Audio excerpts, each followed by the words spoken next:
Hello అండి, welcome to my channel. నా channel first time చూసినట్టయితే కింద ఉన్న సబ్స్క్రైబ్ బటన్ని ప్రెస్ చేసి పక్కన ఉన్న బెల్ ఐకాన్ని క్లిక్ చేయండి. ఇంట్లోనే ఈజీగా వెజ్ బిర్యానీ ఎలా చేసుకోవాలో చూపిస్తాను. ముందుగా ఆనియన్స్ని తీసుకొని సన్నగా కట్ చేసి పెట్టుకోవాలి. వీటిని నేను స్ప్రైడ్ ఆనియన్స్ కోసం వాడుతున్నాను. ఇప్పుడు క్యాన్ తీసుకొని కొద్దిగా అంత ఆయిల్ వేసుకొని ఆయిల్ హీట్ అయ్యాక ఆనియన్స్ని కొద్దిగా వేసుకొని ఫ్రై చేసుకోవాలి.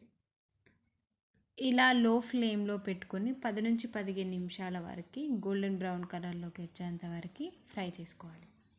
గోల్డెన్ బ్రౌన్ కలర్లోకి వచ్చాక ఆయిల్ నుంచి సపరేట్ చేసి ప్లేట్లోకి వేసుకోవాలి. ఇలా అన్నీ చేసుకోవడం అయిపోయాక వెజిటేబుల్స్ని తీసుకొని చిన్నగా కట్ చేసుకోవాలి. మీడియం సైజులో కట్ చేసుకోవాలి. ఇలా అన్నీ కట్ చేసుకోవడం అయిపోయాక ఇప్పుడు బీన్స్ని కూడా కట్ చేసుకుందాం.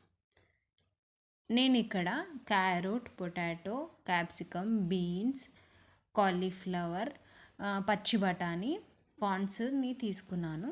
ఇలా అన్నీ తీసుకున్న తర్వాత ఒక బౌల్లోకి కడిగి వేసుకోవాలి. ఒక్కొక్కటిగా వేసుకున్న తర్వాత దీంట్లోకి స్పైసెస్ని వేసుకుందాము. 1 కప్పు పెరుగు, తగినంత కారం, ఉప్పు, గరం మసాలా, ధనియా పౌడర్, అల్లం వెల్లుల్లి పేస్ట్, కొద్దిగంత పసుపు వేసి ముక్కలకి బాగా పట్టేలాగా మిక్స్ చేసుకోవాలి. దీంట్లోకి 1 కప్పు స్ప్రైడ్ ఆనియన్స్ని కూడా వేసుకొని బాగా మిక్స్ చేసుకోవాలి. ఇప్పుడు దీన్ని 10 నుంచి 15 నిమిషాలు పక్కకు పెట్టుకోవాలి. అదే ప్యాన్ తీసుకొని కొద్దిగంత ఆయిల్ వేసి ఆనియన్స్ని వేసుకొని వేయించుకోవాలి. దీన్ని స్టవ్ ఆఫ్ చేసి చల్లార్చుకోవాలి. ప్యాన్ తీసుకొని కొద్దిగంత ఆయిల్ వేసుకొని ఆయిల్ హీట్ అయ్యాక బిర్యానీ ఆకు, జీలకర్ర, సాజీర, 4 లవంగాలు వేసుకున్నాను.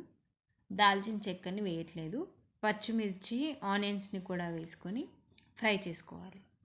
వేయించుకున్న ఆనియన్స్ని మిక్సీ పట్టుకొని ఆ పేస్ట్ని దీంట్లోకి వేసుకోవాలి. దీన్ని 2 to 3 మినిట్స్ వరకు వేయించుకోవాలి. ఇలా వేగాక మనం కలిపి పెట్టుకున్న వెజిటేబుల్స్ని వేసేసుకోవాలి. వేసిన తర్వాత దీన్ని బాగా మిక్స్ చేసుకోవాలి. మిక్స్ చేసుకోవడం అయిపోయాక 10 నుంచి 15 నిమిషాలు మూత పెట్టి ఉడకనివ్వాలి. మూత తీసి చూస్తే ఆల్మోస్ట్ ఉడికిపోతుంది. దీన్ని ఒకసారి బాగా కలుపుకొని దీంట్లోకి 1/2 గ్లాస్ అని వాటర్ పోసుకోవాలి. 1 నిమిషం వాటర్ పోసాక కలుపుతూనే ఉండాలి. దీంట్లోకి 1 టేబుల్ స్పూన్ ఫ్రెష్ క్రీమ్ని వేసుకొని బాగా కలుపుకోవాలి.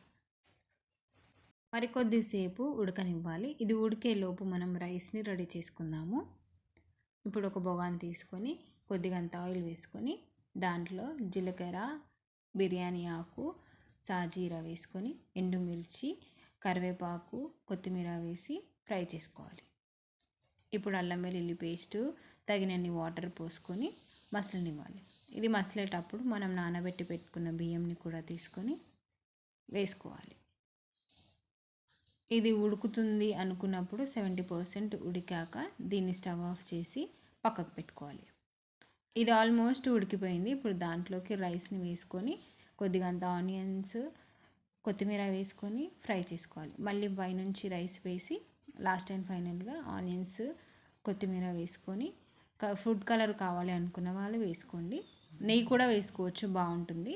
ఇప్పుడు మూత పెట్టి ఒక్క 10 మినిట్స్ దమ్ చేసుకుంటే సరిపోతుంది. చాలా టేస్టీగా వస్తుంది. మీరు ట్రై చేయండి, ఈజీగా అయిపోతుంది. మరెన్నో రెసిపీస్ కోసం నా ఛానల్ని సబ్స్క్రైబ్ చేసుకోండి.